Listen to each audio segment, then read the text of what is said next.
আপনাদের থিম কি হিসাবে মণ্ডপ তৈরি করেছেন? এবছর আমরা প্রতি বছরই নতুন নতুন আমরা চিন্তা ভাবনা করি। সেইভাবে আমরা 35 বছর চিন্তা ভাবনা করেছি তক্ষণ, মানে যার বাংলা অর্থ তার বলে খোদাই।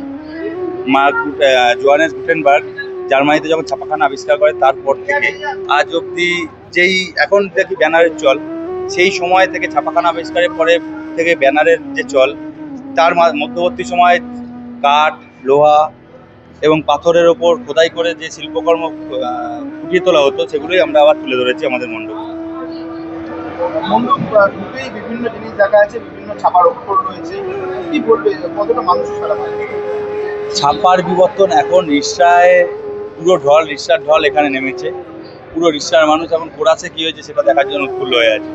প্রচণ্ডভাবে সোশ্যাল মিডিয়া থেকে শুরু করে সর্বত্র রাস্তায় সব জায়গায় রেসপন্স আমাদের প্রচণ্ড ভালো, খুব ভালো। এখনই আপনি দেখতে পাবেন বাইরে দাঁড়িয়ে লাইনটা কোথায় চলে গেছে। আমরা কন্ট্রোল করার চেষ্টা করছি। পাবলিকের ইমোশান, মানুষের ইমোশান কোরাসের সাথে পুরোপুরিভাবে মিশে গেছে।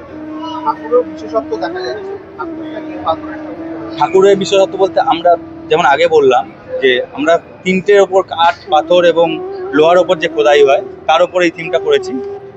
কাঠ আর লোহা আমরা মণ্ডপে দেখিয়েছি, যেটা বাকি থেকে যায় সেটা পাথর। পাথরটা আমরা ঠাকুরে দেখিয়েছি, যে পাথর খোদাই করে ঠাকুর তৈরি হচ্ছে, সেটা আমরা ঠাকুরের মাধ্যমে দেখিয়েছি। পুরোটাই পাথরের।